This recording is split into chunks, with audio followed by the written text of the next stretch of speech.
Alright, so jumping right into it, we're going to be talking about psychic warfare and whether you should use it or not.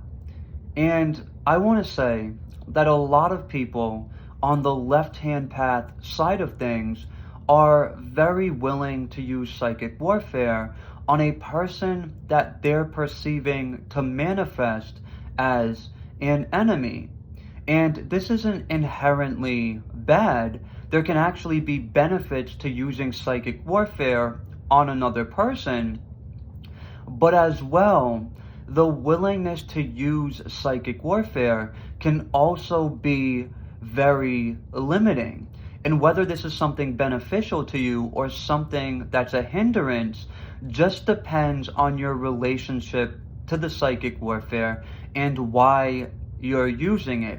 Just like anything else, right? I could have maybe a cup of coffee a day. It's not a bad thing. I'm not using it to run away from anything in my system. And then maybe there's another person who's drinking a lot of coffee because they're trying to make up from an energetic deficiency, and they're using that coffee to give them like this artificial sense of energy because deep down they just don't have that energy because there's things that they need to process that they're not processing.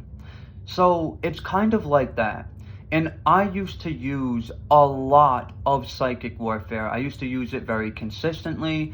And to be honest, I almost looked at it like a game. You wouldn't even really have to piss me off for me to use psychic warfare on you, because I had this mentality that I could initiate this evolutionary catalyst for you and I could gain benefits in doing that.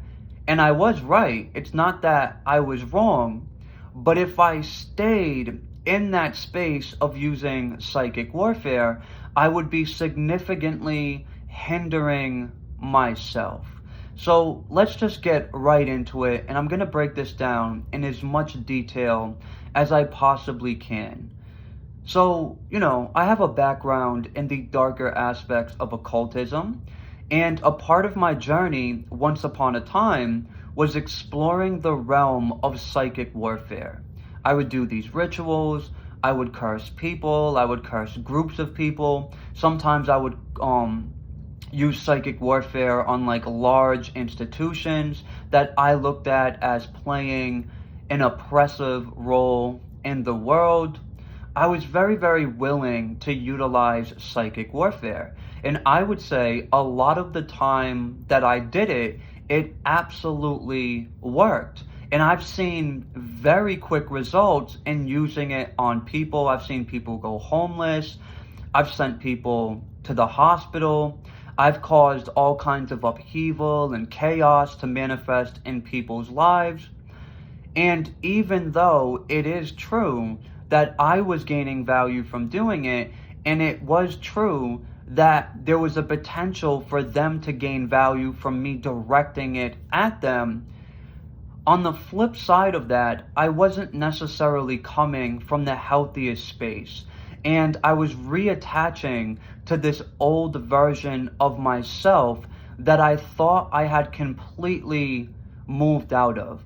So to give you a little bit of an understanding of what I'm saying, I used to be a gang member. I used to be very violent. I would take what I want from you. Me and my friends would, let's say you had something that we wanted, right? Usually this would be substances or money, right? We would rob drug dealers and stuff like that. We would set you up. You would think everything's going to be all good. And, then we would take from you, usually in a way that was like a strong-armed robbery, meaning violence, we're forcing you to give it up. And I lived in these cycles since I was a teenager, even going into a majority of my adulthood, where I was constantly doing violent crimes and things of that nature. I was constantly taking. And we can even say I was an unconscious energy vampire, meaning I was a vampire, and I was a vampire because I was coming from an energetic deficiency because I couldn't manifest it physically, so I had to go out of my way to take it from someone else. A vampire is someone who drains energy. And we could go a little deeper with this, but a lot of times a vampire is going to be someone who's unconscious that they are a psychic vampire. And matter, anything that's physical, is also energy. So I was essentially, even though I was taking money and, substances from people and stuff like that, that was a form of me taking energy because I was coming from such a lack. Now, the last time that I was in prison, I started really committing myself to different occult practices. I was performing rituals, working with different spirits, and it began to shift me into a different version of me. And I began to really die to that old self that was attached to the gang life and the street life and the violence. And I moved into a different timeline, a different paradigm, and a new sense of self. But at this time I was using the psychic warfare, I didn't fully realize that I had actually put down a loaded firearm to pick up a loaded wand. And when I say a loaded wand, I would use my wand in some of these psychic warfare rituals that I was talking about. And that's why I say that. So I had created this identity as this big bad black magician. You don't want to fuck with me. I'll put psychic warfare on you and stuff like that. And I was even actively utilizing psychic warfare on people because I still had the energies of that old self, but I was expressing it in a different way. So whenever we're operating from what is known as the false self, there are going to be these protective adaptations within the psyche that we're filtering ourselves through and we're filtering our reality through in general. And these protective adaptations we started creating since we were very young children to protect us from the emotions that are associated with trauma that we have been through. And without knowing it at the time, I was using psychic warfare as a way of propping up these protective adaptations within my own psyche.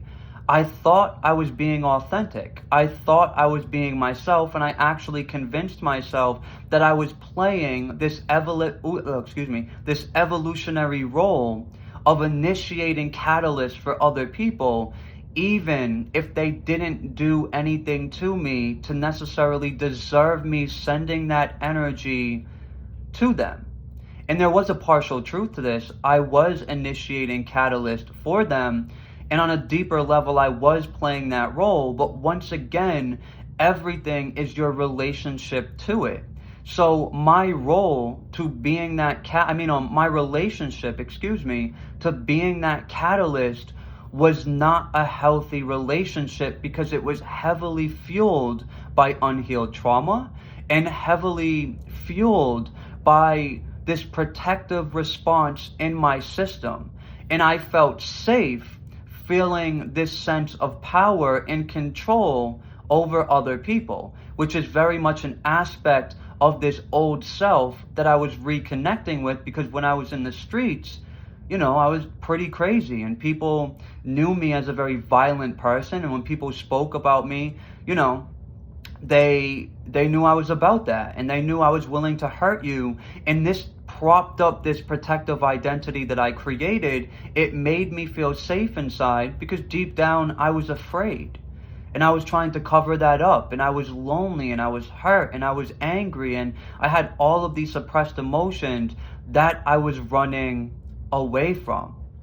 Now, over time, as a result of the psychic warfare that I was sending to people, what it actually did is it started to create this catalyst within myself and within my life that eventually made me aware that I wasn't being authentic. It stopped feeling good to curse people and to use psychic warfare. And I started to like see this major contrast between my behavior that was associated with these protective adaptations and my true self.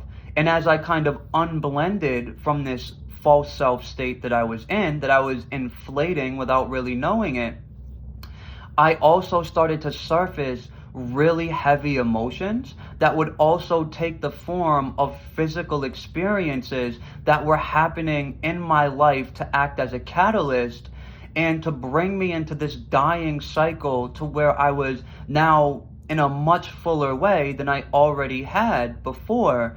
I was dying to that old self. So in the end, even though I didn't have the healthiest relationship with the psychic warfare and initiating that catalyst for people, it actually served me in the end. Because whenever we're using psychic warfare on people, it is always going to affect us in different ways. And what it's going to do is it's going to start creating this death energy within our system, which then starts challenging our identification with the false self and with all of the protective adaptations that make up the false self. And you can think of these protective adaptations as being like a dam. They kind of form a wall within the system that keeps you from experiencing the totality of your suppressed emotions. So imagine the protective adaptations are the dam, the suppressed emotions are the water. So when you're initiating psychic warfare or sending psychic warfare into people's lives, inevitably, even if it doesn't happen right away, because what you do to others is to some extent what you do to yourself, you're also going to experience catalyst, and you're going to experience the death energy that you're sending to other people within your psyche, within your life, within your body and within your system in general. And that death energy is going to dissolve that dam I was referring to. So now all of these suppressed emotions started coming to the surface. The very suppressed emotions that I created, the protective adaptations that were driving me to do psychic warfare in the first place. So what I want to say is the very protective adaptations that I created to avoid those suppressed emotions.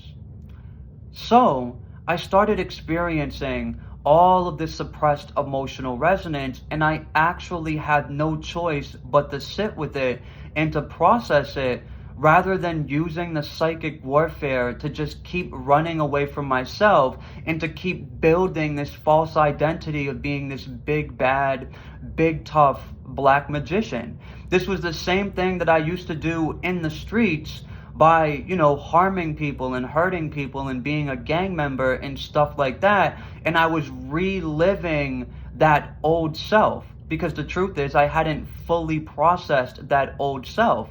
I had walked away from it to a large degree. At this point, I'm no longer trying to harm people. I wasn't in a gang anymore. And, I truly did have the intention to grow and evolve, but I was very attached to illusions as well. Illusions that were associated with that old self that I was unconsciously kind of re-experiencing. But once again, the byproduct of the psychic warfare is always going to be a dissolution that takes place within your life experience. And this doesn't have to be a bad thing if you're using psychic warfare with awareness. So let's say you manifest an enemy and you decide to use psychic warfare on them. Well, what you need to understand before you even use the psychic warfare is this person is a representation of something in you, and can actually be a representation potentially of multiple things. They can be a representation of a protective adaptation in your psyche, and they can be a representation of a part or parts of yourself that are burdened with, trauma and the suppressed emotional resonance that's associated with that trauma that you didn't get to process when it happened. So if they're basically you pushed out, well, what do you think is going to happen when you send psychic warfare to that person and it's actually taking effect? Whatever they're a representation of is going to get stimulated. So if they're a representation of a protective identity, or some protective adaptation within your psyche, you're actually sending that energy to that adaptation, and things will manifest in your reality to challenge that sense of self-identity that you may be very attached to. This could be very difficult. This is not always a lot of the times, it is not an easy experience. This is a death energy that you are experiencing in relation to that part of yourself that can even feel like it's getting ripped out of you. And if the person is also a representation of early childhood trauma that you've suppressed, the emotions in association with that trauma are going to come to the surface, guaranteed. So now if you start creating, all right, let me back up actually. So you send the psychic warfare, and now you notice at some point, maybe it's the next few days, next few weeks, maybe even next couple of months, but when 100% will happen, as maybe this protective adaptation is getting challenged and it's kind of getting dissolved, now maybe you're also manifesting physical experiences that are meant to be triggers to resurface the suppressed emotional resonance inside of you that you have actually been avoiding. And you want to know that this is going to happen when you're doing psychic warfare. So as your psychic warfare is breaking them down, there's going to be this breaking down effect that's going to take place in your system. And this can be a good thing if you know how to work with it. If you're honoring your healing process and you have some type of education of your shadow, and you're intending to connect with the parts of your shadow that are going to get re-stimulated from you sending psychic warfare to the person who's just a representation of different parts of you, which is why they're even showing up as an enemy in the first place, to make you aware of this. Well, if you know all this, then you can actually work with that current of energy in a way where you stop manifesting these same kinds of people over and over and over again, that you even feel the need to use psychic warfare on, and you will ascend the need to feel like you need to even use psychic warfare. Because a lot of times when we're using psychic warfare, we're running away from something, we're propping up a protector part of us that wants to make us feel safe, and we're using that psychic warfare to prop up that part. We're using that psychic warfare to give us a sense of safety and to give us a sense of control over whatever is manifesting between us and that person. But the higher truth is, you manifested that enemy in your reality to show you yourself, to provide a contrast, to act as a trigger, and to help you build a healthier connection with the very shadow parts of yourself that they are a physical representation of. So there's kind of a fine line to walk here between using the psychic warfare in a way that's beneficial, to where you actually will grow out of the need to use it, and using it in a way where you're actually just further trying to control things. You're in a separation state of consciousness where you don't believe there's a connection between you and them. And you're just entering very, very murky waters where maybe you even create more catalyst for yourself, because without knowing it, you're using this psychic warfare. And maybe you're not only using on that person, you're using it on multiple people. And now you're creating this massive karmic wave that maybe you don't experience in the moments while you're doing it, but at some point it's going to come crashing down on you, and you better know how to swim, because if you don't, you could just become re-traumatized, and the psychic warfare that you're doing on other people can actually create this cause and effect in your life that is very, very damaging.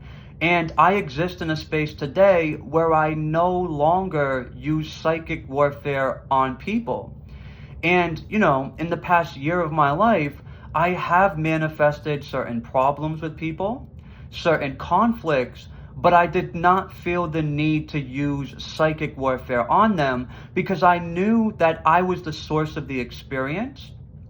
And as the source of my experience, I only create things that are meant to serve me. And I knew the people that were coming against me, they were just lost and they were just hurt. And I remember when I was that lost and I was that hurt as well. So I didn't actually have any ill intentions for them.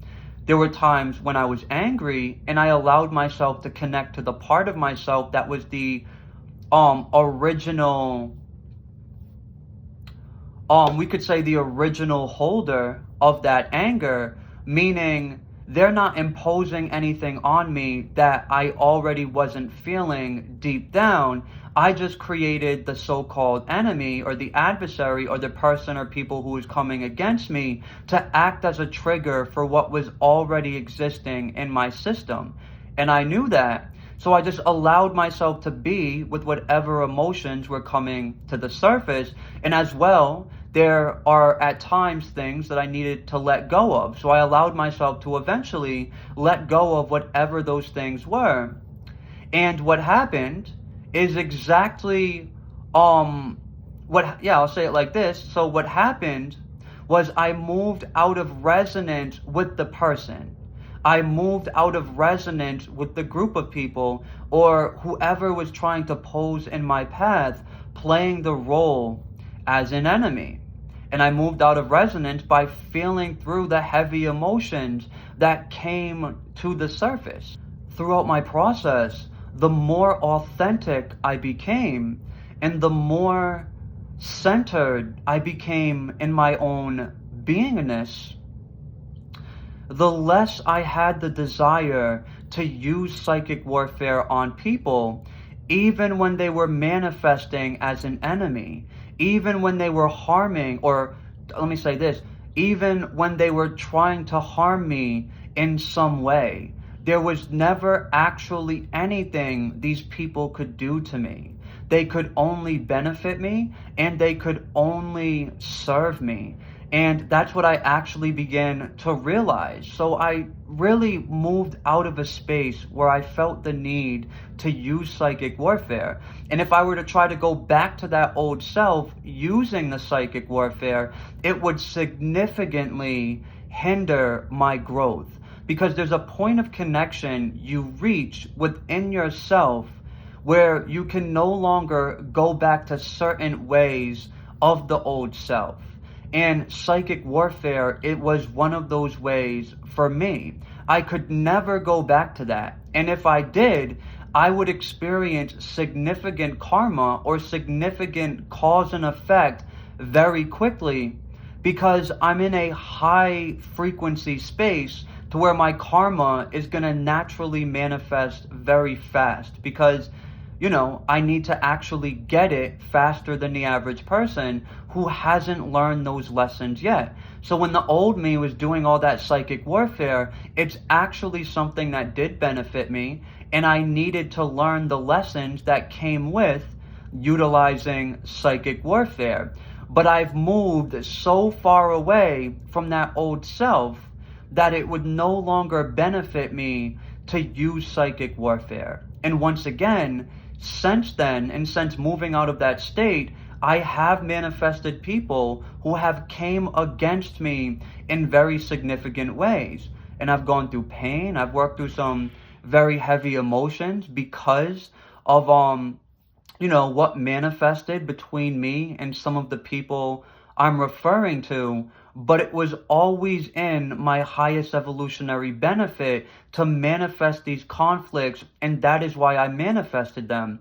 And I moved into a space where even if I felt anger, I wasn't actually mad at the person. I knew that they were just hurt, and they were so out of alignment that they had to view me as an enemy, even though I was being the most authentic version of myself that I knew how to be. And that anger that I felt from time to time during these experiences, I knew was just a pre-existing part of me that I was connecting with. And by connecting with the emotion, I'm connecting with that part, healing it, depolarizing the negative mass that it's holding, and I'm decreasing the probability that I'm going to have to keep manifesting these kinds of people into my reality. So going back to the beginning of the video, should you use psychic warfare or not? And the answer is you never actually have to use psychic warfare. There is never one circumstance where you have to use it. When you create an enemy or an adversary or someone who is very triggering to you, you do not need to harbor resentment towards the person, because even if they're not trying to help you, you created an experience where they're kind of in your path in that way to help yourself. Once again, even if they're not trying to help you, but you might not be operating from the level of awareness that I'm conveying to you in this video.